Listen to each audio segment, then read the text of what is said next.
to talk about some really important topics for Butte County. And I want to let you know that this meeting is focused on getting feedback, mostly on transit, pedestrian, and bicycle improvements in Butte County. As Nicole mentioned, this is part of a larger study that we've been doing here at BCAG, what we call the post-campfire study. And we realized that after the campfire as the regional planning agency, that a lot of our long-term planning documents were out of date, given the population, economic, transportation, you name it, changes that occurred here in Butte County. We wanted to take the initiative to update those documents. And so what we've done to date as part of this study is a lot of data collection to kind of answer the question of where are people living now? Where are they going? What has changed in terms of population, demographics, jobs, transportation? We tried to cover everything as well as we could. And so that's why we have everyone here today. We're hoping to share our recommendations based on that information as part of the transit and non-motorized plan. And the transit and non-motorized plan was last updated in 2015, and it identifies near and long-term transit, bicycle, and pedestrian improvements in Butte County. And I just want to mention that the bicycle and pedestrian improvements that are identified in this plan are as they relate to access to transit. So it does not supersede or replace any work that some of our local agencies have done in their bicycle and pedestrian plans or their climate action plans. It does mirror those proposed and existing routes that they may have, but any recommendation that you see in this plan is specific to access to transit. And that's kind of what we wanted to get feedback on today, are those near and long-term transit, bicycle, and pedestrian improvements that will ultimately update this plan, but also other long-range planning documents that we have, one of them being the 2024 Regional Transportation Plan and Sustainable Community Strategy, and also the Unmet Transit Needs Process, which is currently being completed through Thursday, March 25th of this year. And we're excited to hear all of your feedback. I just want to welcome you to the meeting, and I look forward to answering any questions that you might have. And I'm going to hand it over to Greg with Fair and Peers, and he's going to go into some of the near and long-term improvements that we've identified in the plan. Thank you. Yeah, thanks, Sarah. I'm Greg Behrens. I'm with Fair and Peers, and we're a transportation consulting firm that is helping BCAG, Sarah and her colleagues, as well as Nicole and her colleagues at AIM Consulting, prepare the post-campfire study. And then as part of that, this transit and non-motorized plan. So we've been working on this for, gosh, it's been the better part of the last year and a half, 2 years now, doing a lot of data collection, analysis, and community engagement, as Sarah and Nicole mentioned. And we're at the point now where we have our recommendations that we're bringing to the community for feedback. So we're excited to be at this point in the project. It's great to finally get here after working on this for as long as we have been, and looking forward to hearing what kind of input you have to provide today. I think before I hop in the presentation, Nicole, did you want to quickly go through a live polling exercise for folks who are participating here? Yes, perfect. We just have a quick live poll, just 2 questions. So either Irving or Gershon, can one of you go ahead and launch that? It'll just help us get a sense of who's in our virtual room today.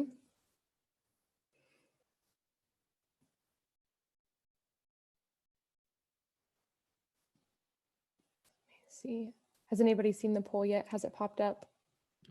Okay. Yeah, it started. Great. So Irving, can you see like the live results from as people are responding? Okay. Yeah. So when you think just about everyone has responded, can you share those results and then share them with us? Yeah. Give it just a little bit.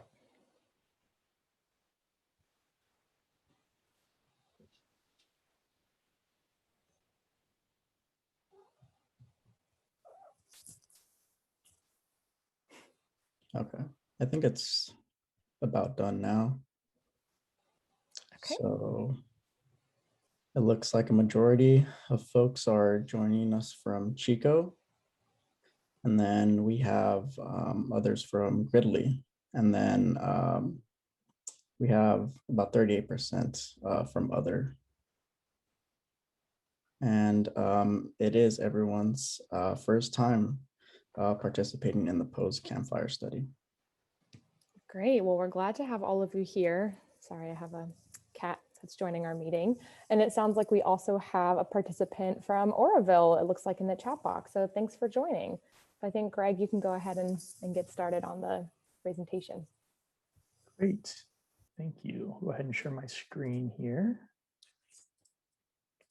And we'll dive right in. So I won't get too much into project background since Sarah already gave a great recap, but I did want to take a look back over the past few months and just provide an update to this group as to what we've been up to in terms of community engagement. So as you can see here on this slide, this is not the first time we've gone out to the public to ask for input as part of the development of this plan.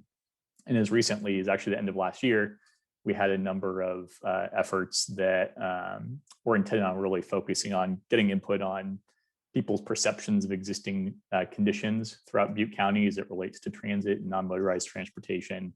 And the main purpose for that really was to help us inform the development of the recommendations that I'll be going through with you today.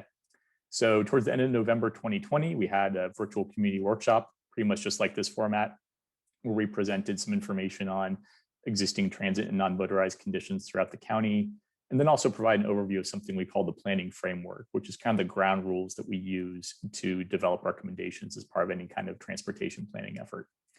Right after that, we went into an online survey that was open for a number of weeks over the course of late November and early December. And the purpose of this was really to solicit people's input on what types of improvements they wanted to see included in the plan. And we were really happy with the response rate that we got in that survey. We had about 175 responses from folks who lived all over the county, and people provided a lot of great input on the types of improvements they wanted to see. And I think you'll see a lot of input reflected in the recommendations that I'll share with you today. And then, of course, today, here in February 2021, we have our next virtual workshop where we're bringing these recommendations to you all. So first, I'm going to go over the transit system improvements that are recommended in the plan. And as Sarah mentioned, these are kind of broken up into two categories.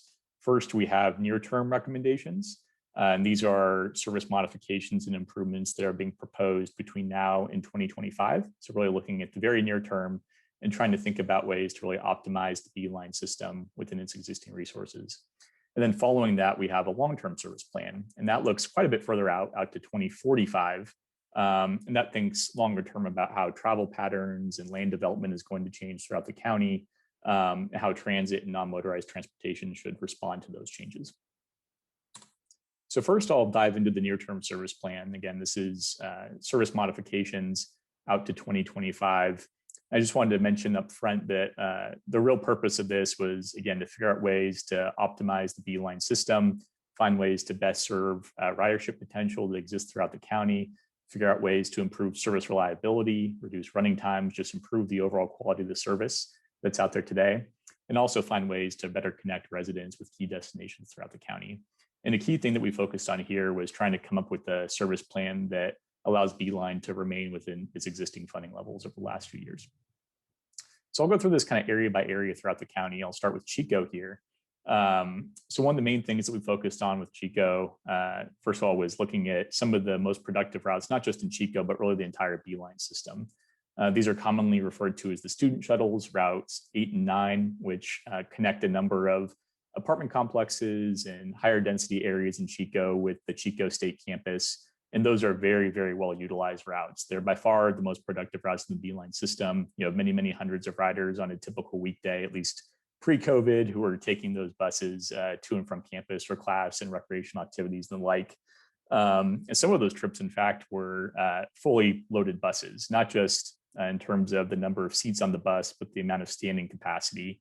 A lot of those buses during peak periods were simply full. And so one of the recommendations here is actually to allocate some additional resources to those student shuttles, especially during peak periods, to provide additional trips during the peak hour, to provide a little bit of relief during those peak passenger times, and also provide Beeline with some flexibility in the way they deliver that service. So that's a really key part of the near-term service plan.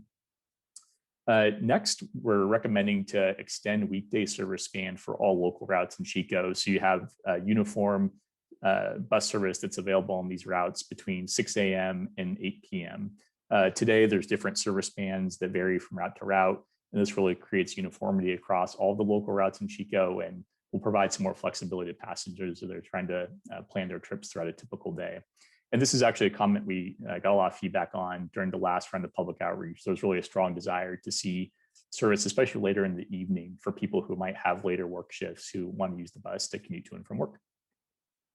And then finally, there's a minor route realignment on a couple of routes that really are just looking at ways to, again, better connect people to key destinations within Chico. So Route 4 is an example of one of those. The map here illustrates the near-term network in Chico. Again, for those of you who are familiar with the current system in Chico today, you'll probably see that there aren't a lot of alignment changes that are being proposed for a lot of these routes, except for a couple of those that I referenced before. One example of that is Route 4, which is this kind of sage green colored route here that's being proposed to be realigned via Cohasset, or today it goes up Esplanade before cutting over and making its way to the North Valley Plaza Transfer Center. Next, heading down to Oroville. So we took a really hard look at Oroville as part of this project, and as part of the existing conditions work that we did, we looked at a lot of different pieces of data that were really kind of typical indicators of transit market potential, which that means basically things like land use patterns, residential and employment density, the location of key destinations, and other socioeconomic factors that really lend themselves to transit. In addition to that, we looked at the current ridership of routes that are operating in Oroville. I should mention too that a lot of this data collection analysis was done pre-COVID. So it's what we'd consider kind of typical operating conditions before, of course, COVID really affected how people get around, especially on transit. So what we found during that analysis is that not only is the market in Oroville very difficult to serve by transit, just given its dispersed low density development patterns, but two, a lot of the current routes that are there today, the 24, 25, 26, and 27, exhibit quite low ridership patterns, especially in certain segments of that route. So we really tried to look at ways to sustain service coverage where it made sense in Oroville, but do some restructuring again to better connect residential areas that do exhibit transit market potential with key destinations in town.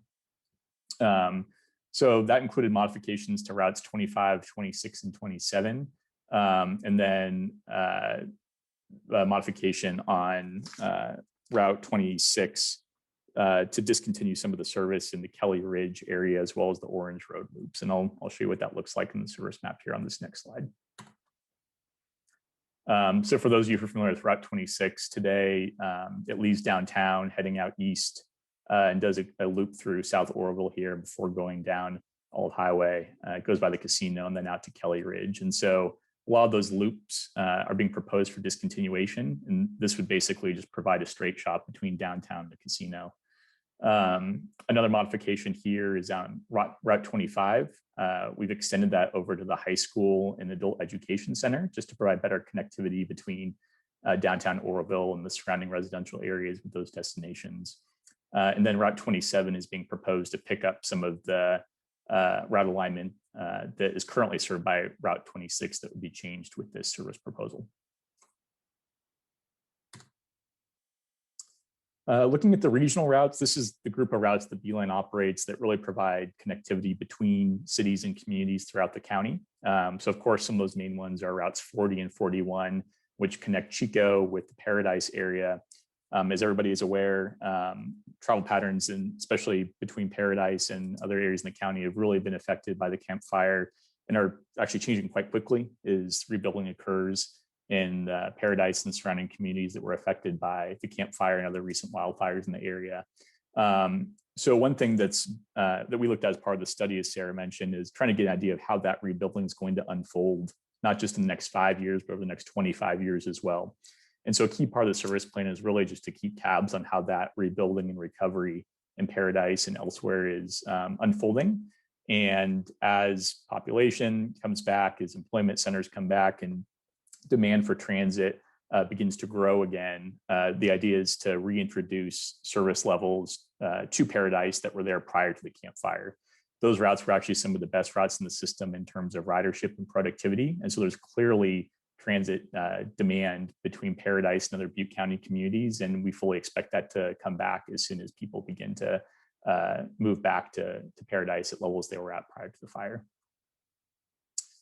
Another route that was operating in that area prior to the fire was Route 31. That was a service between Paradise and Oroville.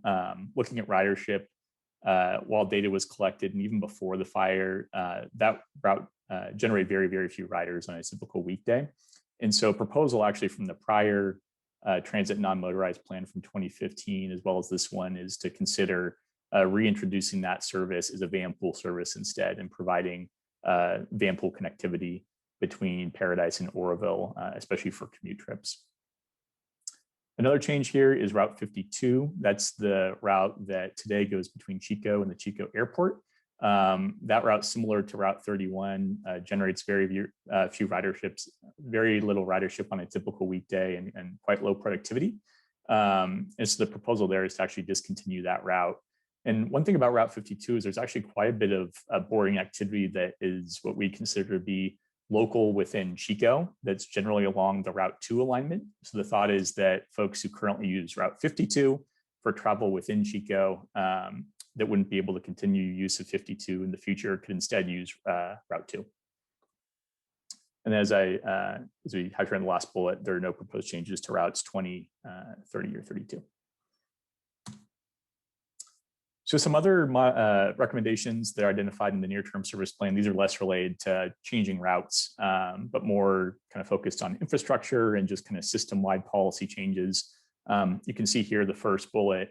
For those of you who may have been reading some materials from prior meetings, one of the ideas that's been kicked around as part of this plan is thinking about ways to provide different types of service other than fixed route transit service, especially in parts of the county where there's generally low ridership demand for fixed route transit. And a service model that's really been emerging in recent years in communities similar to Butte County is something called on-demand rideshare service or dial-a-ride service. You may have heard it referred to as. And that's basically a type of service where you can pick up the phone, arrange, or even go to a web app and arrange for a ride from your home to your work site, medical appointment, shopping center, whatever it might be. And a small vehicle, usually it could be a large passenger van or a cutaway shuttle, will come and pick you up and take you to your destination.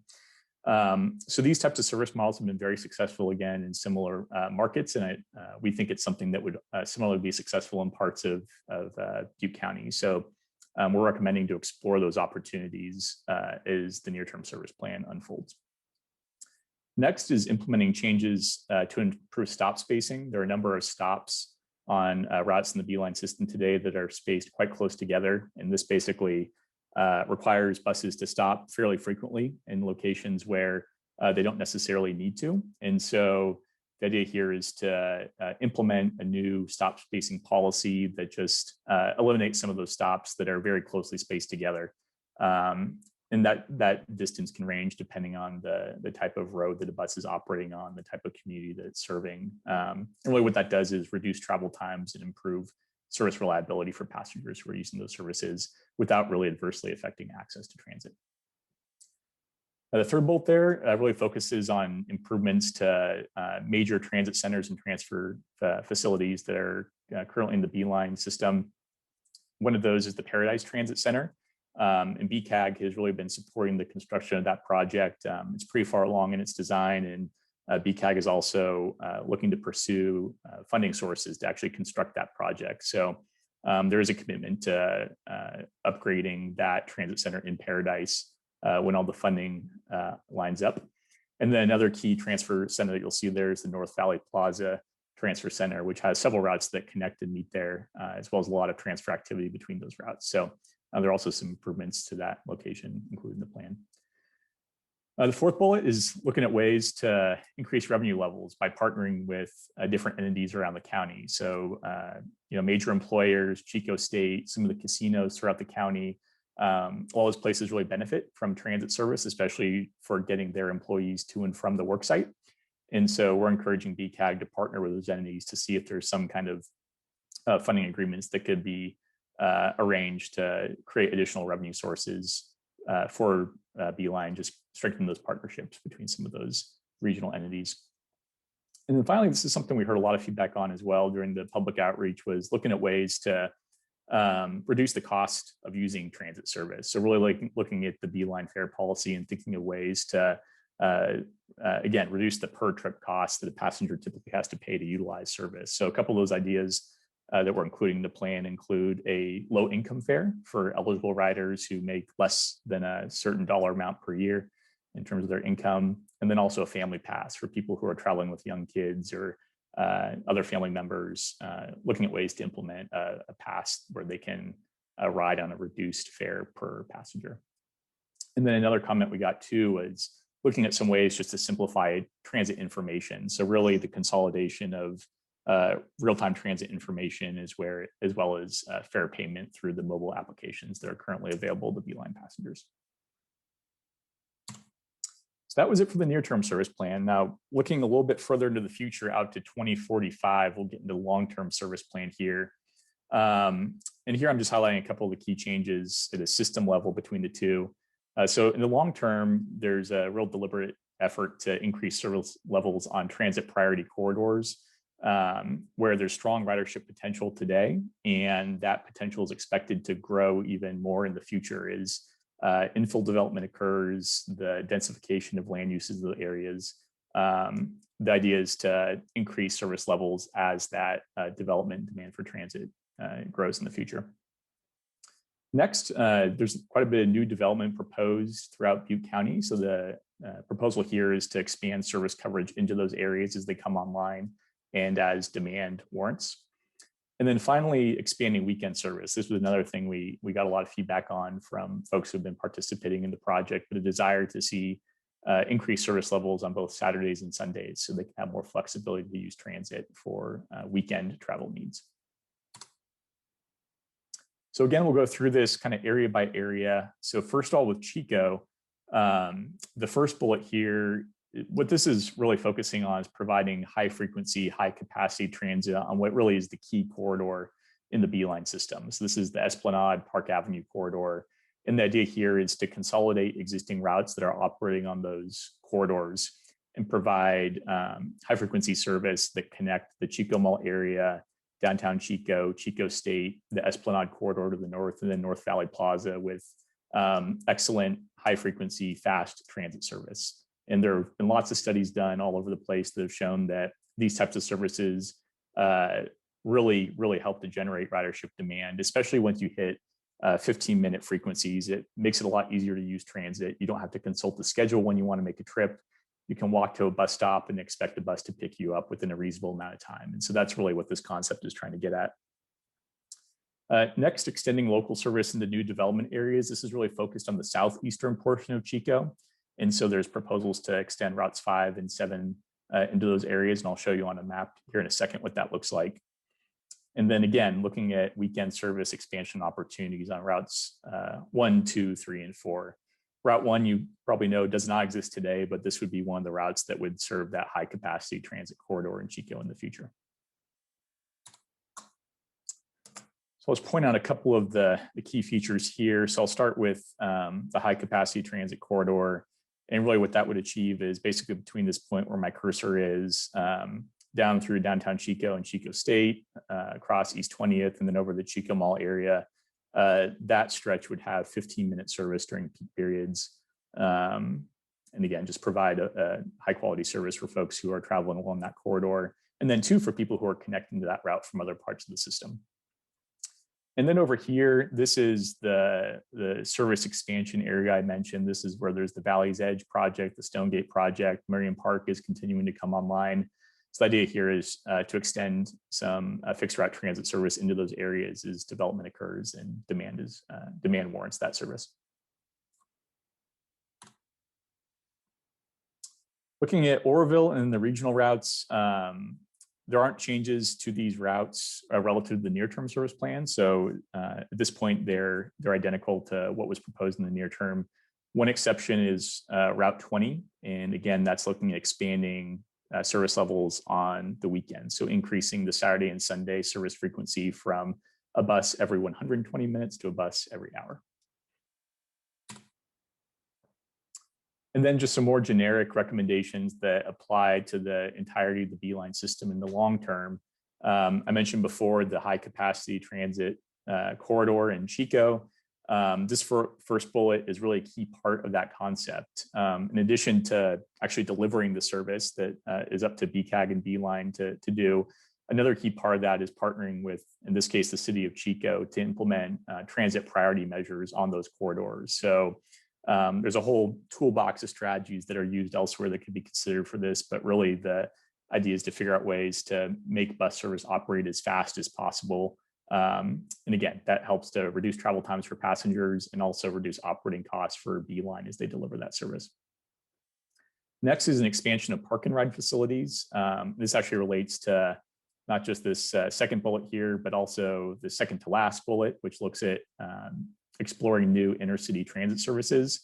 A key part of that, getting people to actual bus stops, would be additional park and ride facilities with larger parking supply. And so there are a number of locations you'll see in the plan that are recommended for newer or larger park and ride facilities. The third bullet here is looking at a new transit center in downtown Chico. Just given the amount of service that goes into that area, the need to lay over buses, the need to facilitate transfers, the plan proposes improvements to that facility just to make the operations in downtown Chico work a lot better than they do today, especially as service levels increase. There's going to be a demand for increased capacity for buses that go through the downtown area. And so you'll see in the plan there are a couple concepts for how that could play out in the future. The fourth bullet here is expanding on the on-demand rideshare and van pool service concepts that were identified in the near-term service plan. If those service models are successful in the near term, there's probably broader application for them elsewhere in the county, especially in peripheral areas where you do have lower density development. There's a lot of potential for those types of services to work really well in those markets. And so that's our recommendation, is to continue to monitor that development and see if there are opportunities for those services. And then the last one here, this is in response to a rule that the California Air Resources Board recently developed, a new regulation, basically for all transit agencies in the state of California. There are various milestones depending on the size of the agency for which they need to transition to zero emission buses. And so in the case of BCAG, that due date is by 2040. And so part of the plan is just recommending that there's a rollout program that is developed to lay out that framework and make sure that BCAG is able to allocate the funding to accomplish that in the future. I know Sarah and her team have been working a lot on that lately, and so there'll be more details on that in the coming months. And that is it for the transit recommendations. The other piece of the transit non-motorized plan, of course, is the non-motorized piece. And as Sarah mentioned, in the case of this particular plan, that's really focused on improving walking and biking access to transit. So, making sure that there aren't barriers to people getting to transit because of a lack of bicycle or pedestrian facilities. Sarah mentioned too, this document itself is really focused on prioritizing those planned facilities that have already been identified and plans that local jurisdictions have developed. And then two, BCAG doesn't have the ultimate say in if and when these facilities are constructed. That's really up to the local jurisdictions, the cities and communities that are located throughout the county. And so the plan really is just setting a framework for which the coordination between BCAG and those entities can occur. So getting in the improvements, first we'll talk a few about related to bicycles here. So the plan includes guidelines for bicycle parking, and this includes parking at residential, commercial, and educational facilities, as well as parking at transit stops, stations, and transit centers. So you can see a few of the examples of the recommendations that are in the plan, and there are, of course, more details in the plan you can take a look at. Also bicycle wayfinding, making sure people actually know how to get to a transit stop or a major transit center. There's some guidance in the plan for how that wayfinding should be provided. Next, looking at pedestrian improvements, the way the plan is addressing pedestrian improvements is by identifying what are called high priority pedestrian areas. These are areas where you have relatively high levels of pedestrian activity, or areas where you have what are considered to be high priority transit stops. So your transit centers, your transfer centers, as well as stops that generate high levels of ridership. All those areas are kind of the main areas of focus for really improving pedestrian facilities. And what I mean by that is looking at ways to enhance sidewalks, improve crosswalks, maybe install traffic control devices that make it easier for somebody to cross the street as they try and access a bus stop. Those types of enhancements that are really focused on improving the safety and comfort of walking to and from a transit facility. Let's go back here so you can see some of the areas in green here in Chico. And then again in communities throughout the county.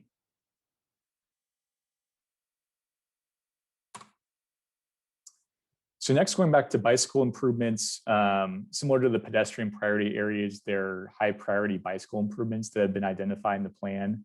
The map on the right that shows basically all the existing and planned facilities, bicycle facilities that are currently located throughout Butte County. And so what this plan really focuses on is recommending the implementation of those facilities, especially in areas that are close to transit stops. So the priority areas for bike facilities really match closely with the priority areas I just showed you for pedestrians.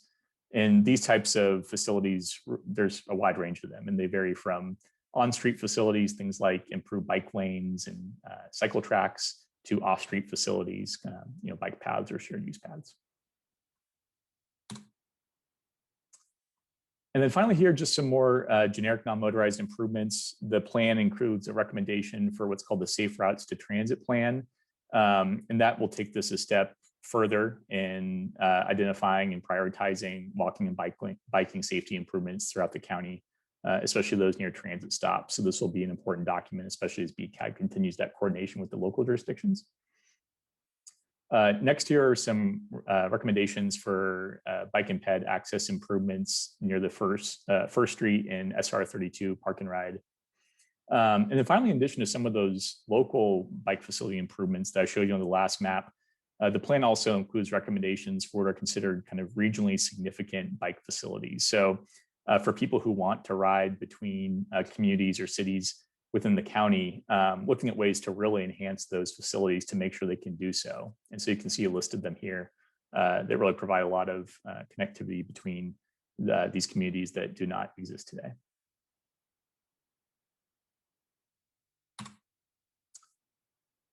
And that's it for the presentation. As Nicole and Sarah mentioned, we're happy to field any questions from the group. I think you can feel free to raise your hand and folks from AIM will call on you, or there's also the chat box if you want to punch something in there, and the project team is happy to answer any questions you might have. Thanks. Great, thank you, Greg. We have gotten a couple questions and comments in the chat box, so we'll go ahead and start with those. But yes, please feel free to either raise your hand and then someone from our AIM team will go ahead and unmute your mic so that way you can ask your question that way, or you can just submit it in the chat box, whatever you are most comfortable with. And just in case if we aren't able to get to everybody's questions, although I'm pretty sure we will be able to, we'll be developing a meeting summary that will include this presentation, an overview of the improvements, and all of the questions and feedback that we receive. So starting off, we have a comment about some routes, some different transit routes that might be removed because they're not bringing in enough ridership. This might be a question for you, Sarah, or maybe also Greg. Are there any plans to add service to areas like Concow or Berry Creek, rural areas that have desperately needed connection for many years now? There will be a particular need as homes are rebuilt in these areas over the next couple of years. That's a really good question. I appreciate you bringing that up, and it's not something that we haven't thought about. I think that Jim has already taken a stab at it, but what he's said is, it's not to say that it's not ever going to happen, but right now, given the limited funding that we have, if we do have available funding to provide service to that area, it could be considered sometime in the future, but as right now, it's not considered in this document.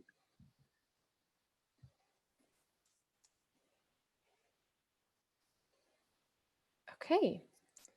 Next question comes from David Welch, and it sounds like it's a comment about transit to Sacramento. So David, we'll go ahead and unmute your mic real quick.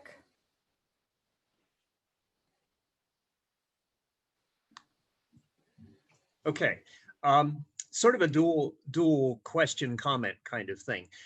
It seems like there's a tremendous need for transit to the Sacramento airport. An awful lot of people who drive from Chico to utilize that airport, and there's essentially no transit options of any sort to get there. And that would be something it would be a high priority to work on.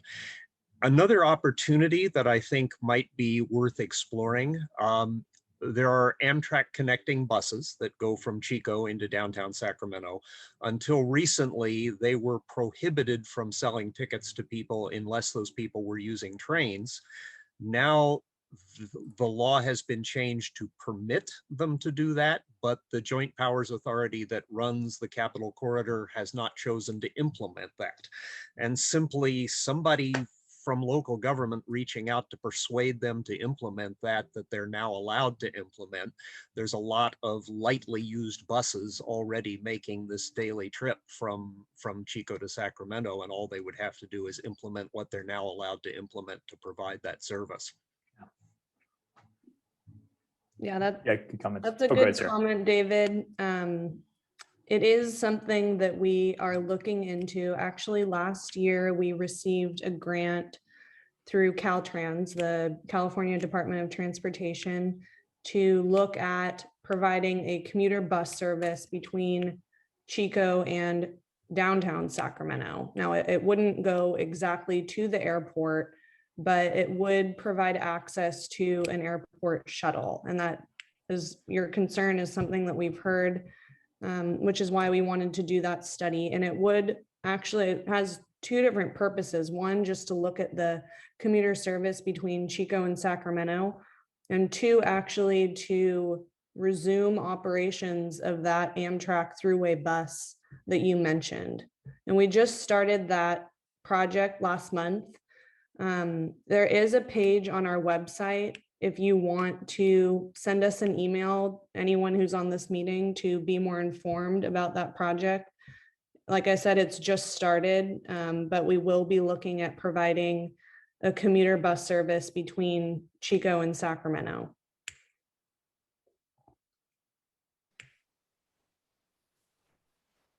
Great.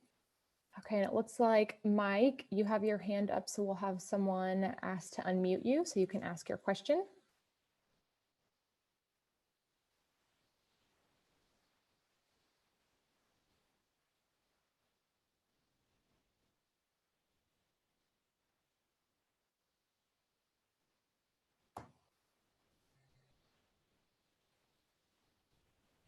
Mike, hopefully you can hear us. I'm not sure if you've seen a little pop-up that should say that we're asking you to unmute your mic.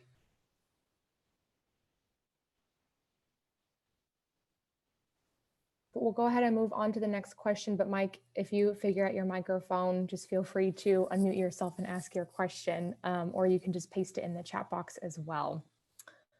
Our next question is really just more a request for a little bit more information about planned intercity and interregional transit, especially expanding bus and rail options to Sacramento and Redding. I can take that too. That's another good question, Bryce. I think I did cover the intercity bus portion of that question. Intercity rail is something that we have looked into. We do have a pending grant right now through the same program through Caltrans to look at that exactly. So it's something that we've heard a lot at these meetings.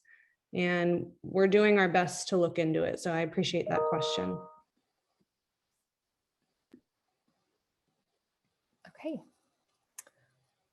Our next question is, are there any proposals to expand or improve routes in smaller communities in the county, such as Gridley and Biggs, outside of Chico and Oroville? Yeah, I can start, and then Sarah, feel free to add on. Yeah, so we took a look at, as I mentioned before, kind of existing and future transit service and transit market considerations for the entirety of the county, including the smaller, more rural communities. And in that evaluation, the thought was that the development of those areas would not change in such a way in the future where additional fixed route transit service would be able to be successful. And I think that's exemplified in other parts of the county and then even throughout the state, where it's really, really challenging to serve those markets with traditional fixed route transit and enable Beeline to hit a lot of their key performance metrics that they need to continue to sustain funding that they get from the state and federal government. So the role for service expansion in those areas really looked at non-fixed route transit. So things like on-demand rideshare, dial-a-ride, potentially van pool for intercity connections between those communities and some of the larger portions of Butte County and areas outside of the county. And as I mentioned before, I think there's a lot of potential for successful services like those that would provide connectivity within the communities and again, to surrounding communities throughout the county. So if you review the plan and on the project website, you'll see some of those details articulated. Anything to add, Sarah? Okay. Next question, and I think I actually see a couple folks from the Shasta Regional Transportation Agency that might be able to answer this, but do you know the status of the Salmon Runner electric bus line from Reading to Sacramento and the airport? I can start, and then if people from Shasta want to chime in, please feel free. That is a project that they're leading, but I know that they have been working hard on it, and I'm not sure of the exact status, but it's something that they're considering. I don't know what type of vehicle they'll be looking at, but I'm sure they may have more information possibly on their website.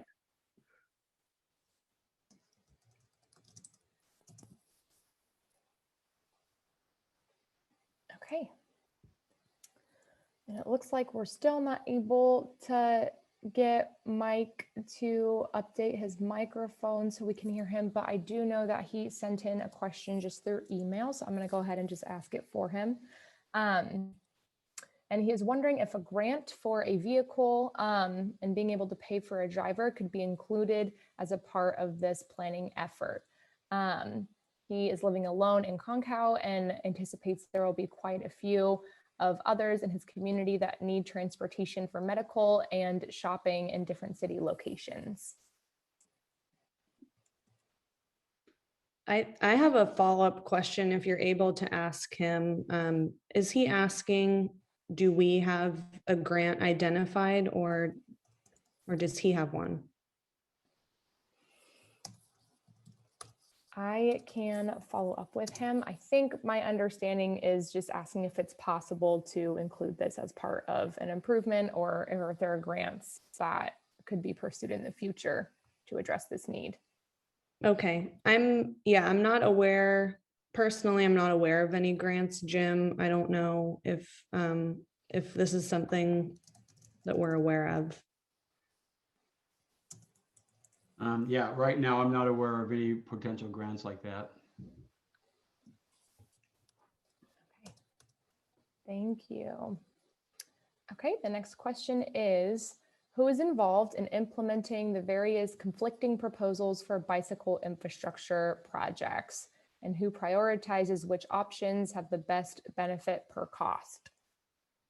That would be, John, the local agencies that are preparing their various bicycle and pedestrian plans. So if your question is about an incorporated area, that would be Butte County.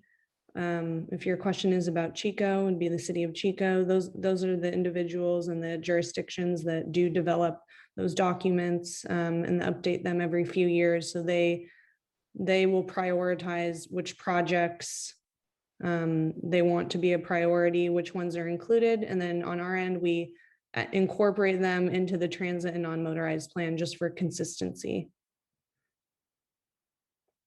And then his next question I see, significant changes in transit patterns due to fossil fuel subsidies. And will that increase intercity transit demand? That would be great. We would love to see the demand increase. I like the positivity there. As Greg touched on briefly, we are in the process of converting our fixed route and paratransit fleets to 100% electric by 2040. And we are confident that that may increase service. We have put that in grants before, that we feel like people will be excited to contribute towards that. So we don't have a bus like that in service right now, but we'll certainly be looking for that once it's implemented.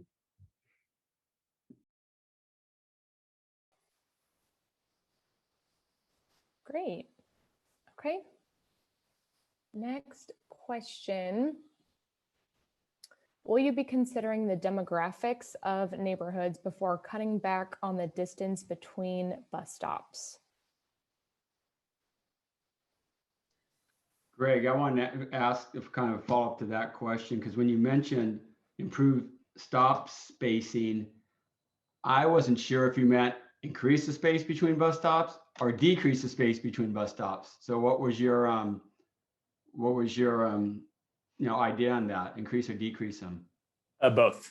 Yeah, it depends on the current placement. Like I said, there are a few characteristics or criteria to consider. I think one would be the underlying demographics of an area. How long does it take to walk to a bus stop? How many people live, work, go to school within a given area? Also, any kind of important socioeconomic characteristics that should be kept in mind as part of that decision. But the point is to really align the implementation or changes to bus stops with a uniform policy across the system. And as I mentioned, those distances vary depending on the location, the county you're at, and the type of service that's provided. So I know the policy that was in the last plan had, I think it was a half mile as kind of a rule of thumb. Or maybe right now it's a quarter mile. We try to implement a bus stop every quarter mile. And we've actually changed some because they were like some bus stops every 1/10 of a mile, which is too hard for the bus to get going and stop. So we've tried to make it uniform as a quarter mile right now. Yeah. I think what I was referring to was maybe in some of the less developed areas. Yes. Okay. It was the half mile. Yeah, you're right. The quarter mile in some of the higher density areas. And that too will depend on the type of service that's being provided. I mentioned the high frequency service on Esplanade and Park Avenue in Chico. And what you might find over time is that changes to which stops you serve can make sense in the future. Say like a limited stop service, if you're really trying to provide more or less express local service within Chico, could make sense depending on the travel patterns and the people who want to use that service and where they're going. So it's going to be something that can change and evolve over time. But certainly you want to be mindful of all the underlying density, demographic characteristics, things like that, in addition to the type of service that's on that road. Okay, and then I know, John, you have your hand up, but before we call on you, I saw that Jeannie, you had your hand up. Did you want to add anything to that question, or you're good? So the reason why I asked is my concern was for places that have retirement homes or medical facilities, group homes, people who might not be able to walk long distances, areas such as that. That's what my concern was for. Absolutely. Yeah, and those are all considerations, definitely. Also things like topography. Is there a big hill that someone needs to walk up to get to a bus stop? And is there a way you can minimize the stress and discomfort of that kind of walk? Things like that would definitely be considered. Yeah, and also too, I live here in Yolo County. I know it gets hot here in the valley during the summer. So thinking about what it's like to have to walk a long distance to a bus stop is also a consideration I know of a lot of transit agencies in the valley. Thank you. Yep. Okay, next up, I see John, you have your hand up. You should be unmuted. Clarify that I would anticipate that there are going to be fewer single passenger vehicle trips in 2045 than there were in 2019. And that it's likely that people will be using either bicycles locally or using electric vehicles locally that don't have the range to go from Magalia to Chico and back. These changes might encourage more intercity transit. That's what I was suggesting, rather than the Beeline fleet itself. But the way that other people are getting from place to place is likely to influence transit patterns in the future. That's a good point. Yeah, thank you, John.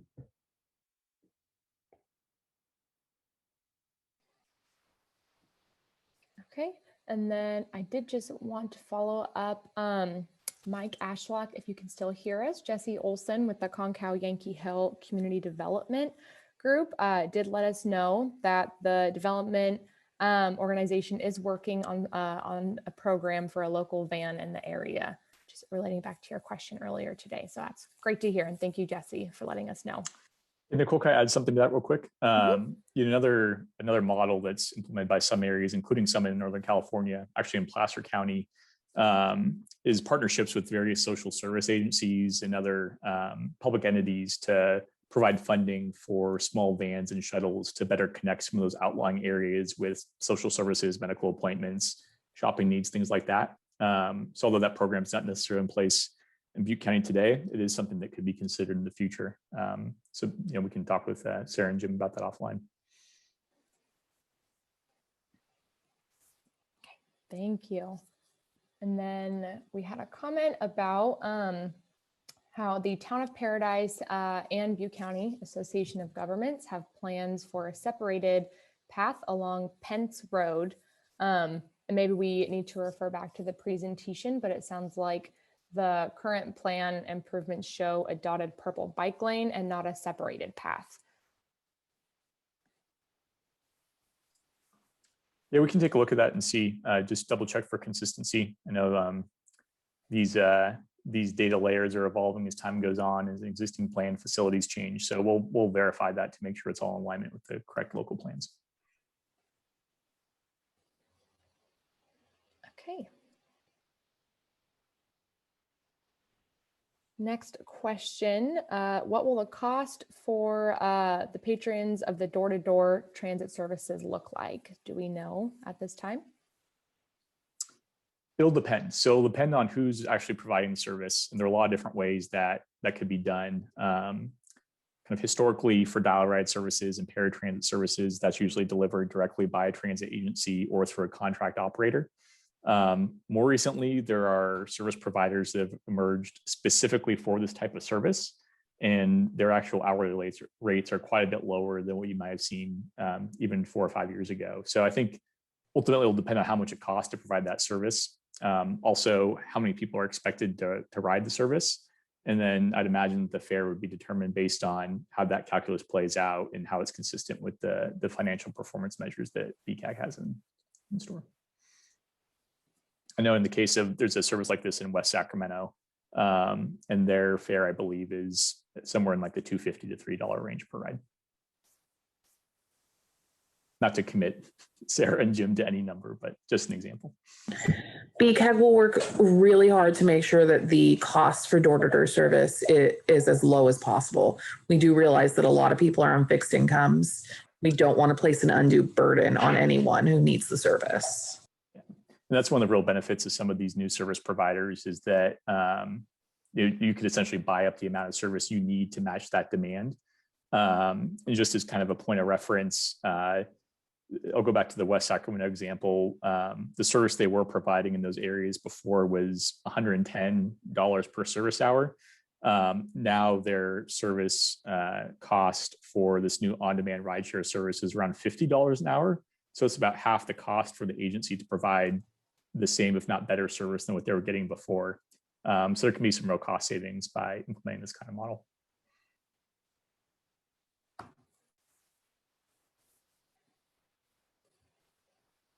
Okay. I think we've gotten through all of the questions in the chat box. And I don't see anybody's hand raised, but I'll just give it another minute or two in case of folks are still trying to formulate their thoughts.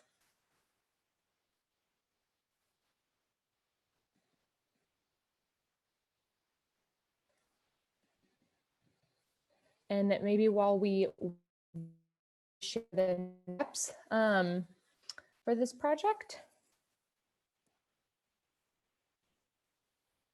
So do you say next steps? Nicole, you cut out for a half second there. Oh yeah, I think I heard you say next steps. I did say next steps, but actually I guess before we get ahead of ourselves, Bryce Goldstein just asked a question. We mentioned increasing evening service for certain bus routes. And is there any plan to have nighttime service? Perhaps an on-demand shuttle to and from downtown and Amtrak? We could look at that. There was some discussion of having a later evening service. There are a couple of routes like the student shuttles that go until generally 10 p.m. today on weekdays. So we could take a look at that and see which routes, if any, that would make sense given the ridership patterns. And then Bryce, to your comment on the on-demand shuttle, that is actually an on-demand service is included as a recommendation in the study. So it is something that we'll look at further. You're welcome. Okay. Well, if there are no more questions, and again, feel free to pop them into the chat box if you have something that comes to your mind last minute, I think we can maybe review the project next steps. There you go. Sure. Well, we will be staying on until 6 for anyone who feels like hanging out, or if someone decides to come on a little bit late. But for those who are here, thank you again for taking the time. I know there's a lot of meetings going on these days, and we really appreciate your time and thoughtful comments. We are listening, and this is a really good dialogue. So I appreciate everyone's time and comments. For next steps for this study, we are going to be making some refinements based on our conversations today. And we'll be taking the transit and non-motorized plan and the larger study to our board as an information item in April. So this is actually our last public workshop for the study, but we're always easily accessible. My phone number is on our website, but I've included my email also in this chat. I'll pop it in there again. If anyone has any comments or questions that they think about after this meeting, or if they just want to talk a little bit more about the study. I know there's a lot of people who are new to this process, so I'd be happy to chat more about what we've done and where the study is going. So again, appreciate your time and have a good evening.